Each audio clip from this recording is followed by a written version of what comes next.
साथियों नमस्कार। क्या 9 जून को कैबिनेट बैठक में बिहार के लाखों संविदा कर्मी को किस्मत बदलने वाली है? क्या आशा, आंगनवाड़ी, सेविका सहायिका, रसोइया, ग्राम रक्षा दल, रात्रि प्रहरी, बेल्ट्रॉन कर्मी, संख्याकी स्वयंसेवक, एलएसबी कर्मी, पंचायत से लेकर जिला स्तर तक काम कर रहे संविदा कर्मी को बड़ी राहत मिलने वाली है? क्या वर्षों से मानदेय बढ़ाने की मांग कर रहे कर्मियों की आवाज़ इस बार सरकार तक पहुंच गई है? अगर आपके परिवार में कोई भी सरकारी योजना से जुड़ा हुआ कर्मी है तो यह वीडियो अंत तक जरूर देखिए, क्योंकि आज हम बात करेंगे 9 जून की प्रस्तावित कैबिनेट बैठक में किन किन विषयों पर चर्चा हो सकती है, किन किन वर्गों को क्या फ़ायदा मिल सकता है।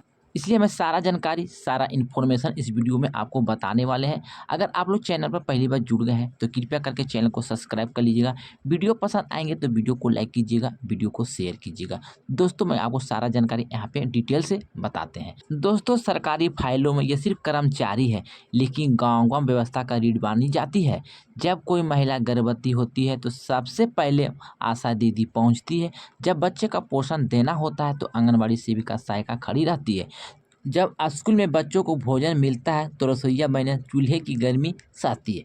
जब गांव में सुरक्षा की बात आती है तो ग्राम रक्षा दल और रात्रि प्रहरी रात भर जागते हैं। जब पंचायत रिकॉर्ड संभालना होता है तो पंचायत कर्मी भी जिम्मेदारी निभाते हैं। लेकिन सवाल यह है, क्या इसकी मेहनत के अनुसार इन्हें समान उचित मानदेय मिला? यही सवाल आज लाखों परिवार पूछ रहे हैं। दोस्तों 9 जून कैबिनेट बैठक पर सबकी नज़र टिकी हुई है। यानी कि यहाँ पे जो खबर आ रहे हैं कि 9 जून को सबसे बड़ा कैबिनेट बैठक होने जा रहा है। किन किन विषयों पर चर्चा होंगे, किन किन कर्मियों को फ़ायदा मिलेंगे, सारा जानकारी यहाँ पे आपको मिलने वाले।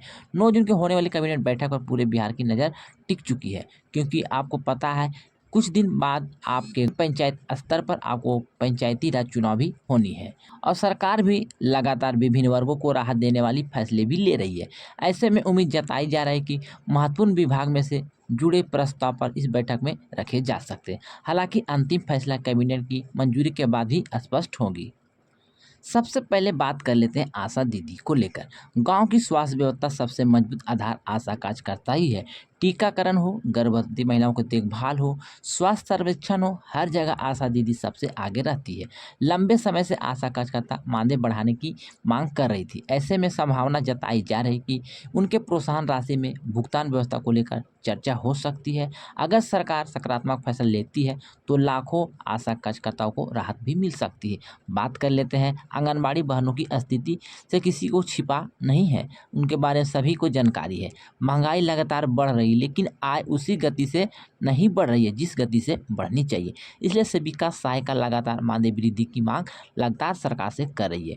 9 जून की कैबिनेट बैठक में महिला और बाल विकास विभाग से जुड़े प्रस्ताव पर चर्चा होने की संभावना जताई जा रही है। यदि कोई सकारात्मक निर्णय आता है तो ये लाखों परिवार की जिंदगी से जुड़ी बहुत बड़ी खबर साबित हो सकती है।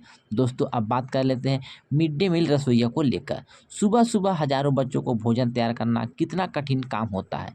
तेज गर्मी हो या बारिश, रसोइया बने अपनी जिम्मेदारी निभाती है। लंबे समय से रसोइया संघ मानदेय बढ़ाने और सामाजिक सुरक्षा की मांग कर रही है। ऐसे में कई बार की उम्मीद है कि 9 जून की बैठक में बड़े फैसले भी आ सकते हैं। तो आप लोग भी हमारे चैनल से जुड़े रहिएगा। जैसे ही कोई खबर आएंगे तो आपको इस चैनल के माध्यम से जानकारी दिया जाएगा। अब बात कर लेते हैं बेल्ट्रॉन के कर्मी को लेकर। क्या उनके लिए चर्चाएं चल रही है, तो ध्यान से आप लोग भी सुनिएगा। दोस्तों बेल्ट्रॉन कर्मी बिहार के विभिन्न विभागों में वर्षों से सेवा दे रहे हैं, लेकिन नियमितीकरण और वेतन असमानता का मुद्दा लगातार उठता दिख रहा है। कई संगठन लगातार सरकार से मांग कर रहे हैं कि अनुभवी कर्मियों को राहत दिया जाए। संभावना जताई जा रही है कि आउटसोर्स और संविदा कर्मियों के जुड़े मुद्दे पर विषय पर ज़्यादा चर्चा हो सकती है। दोस्तों आपको मैं आप बताने वाले हैं कि संख्याकी स्वयंसेवक के लेकर क्या चर्चाएं चल सकती है, तो यहाँ पर आप लोग भी ध्यान से समझिएगा। दोस्तों संख्याकी स्वयंसेवक वर्षों से अपनी मांग को लेकर संघर्ष कर रहे हैं। कई बार धरना दिए हैं, कई बार ज्ञापन भी दिए हैं, लेकिन अभी भी अस्थायी समाधान की प्रतीक्षा सभी संख्याकी स्वयंसेवक कर रहे हैं। 9 जून की कैबिनेट बैठक में यदि प्रशासनिक सुधार से जुड़े प्रस्ताव आते हैं तो इस वर्ग को उम्मीद की किरण दिखाई दे सकती है, जो संभावना बताई जा रही है। बात कर लेते हैं पंचायत स्तर के कर्मी को लेकर। दोस्तों पंचायत से लेकर जिला स्तर तक हजारों कर्मी काम कर रहे हैं। डाटा एंट्री ऑपरेटर, रिकॉर्ड प्रबंधन, योजनाओं का संचालन, सब कुछ इन्हीं के भरोसे चलता है। लंबे समय से सेवा सुरक्षा, वेतन सुधार की मांग चल रही है। इस दिशा में कोई नीति बनती है तो हजारों परिवार को सीधा लाभ मिल सकता है। ग्राम रक्षा दल और रात्रि प्रहरी को लेकर सबसे बड़ी खबर मैं आपको बताने वाले जो संभावना बन रही है।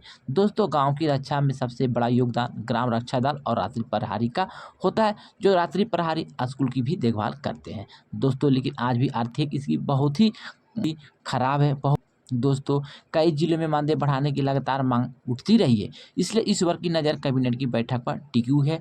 लगातार हमें कमेंट और मैसेज भी आते रहते हैं कि रात्रि प्रहरी के लिए क्या इन्फॉर्मेशन है, क्या बड़ी खबर है। दोस्तों आपको बता दें 9 जून को जो बैठक होने वाला है, हो सकता है आपके विभाग से, आपके काम से संबंधित कोई भी वहाँ पे घोषणा हो सकता है, कोई भी कैबिनेट फैसला हो सकता है। तो इसलिए आप लोग भी चैनल से लगातार जुड़े रहिएगा, क्योंकि अभी तक आपके लिए कोई भी आधिकारिक सूचना या कोई भी घोषणा नहीं है कि आपके बारे में कह दें कि आपका मानदेय इतना मिलने वाला है। लेकिन एक उम्मीद बताई जा रही है 9 जून को हो सकता है आपके लेकर कोई फैसला लिया जा सकता है। बस आप लोग चैनल पे लगातार बने रहिएगा, कोई भी जानकारी आएंगे तो आपको इस चैनल के माध्यम से दिया जाएगा। दोस्तों बात कर लेते हैं लोहिया स्वच्छता पर्यवेक्षक स्वच्छता कर्मी को लेकर। समय समय पर अपनी मांगों को लेकर सरकार पर ध्यान आकर्षित भी किया गया है, लेकिन कर्मियों का कहना है कि उनके कार्य के अनुसार सुविधा और भुगतान में सुधार होना बेहद ही जरूरी है। यदि विभागीय प्रस्ताव कैबिनेट तक पहुंचता है तो इस वर्ग को भी राहत मिल सकती है। दोस्तों बात कर लेते हैं 48 विभाग के संविदा और आउटसोर्स कर्मी को लेकर।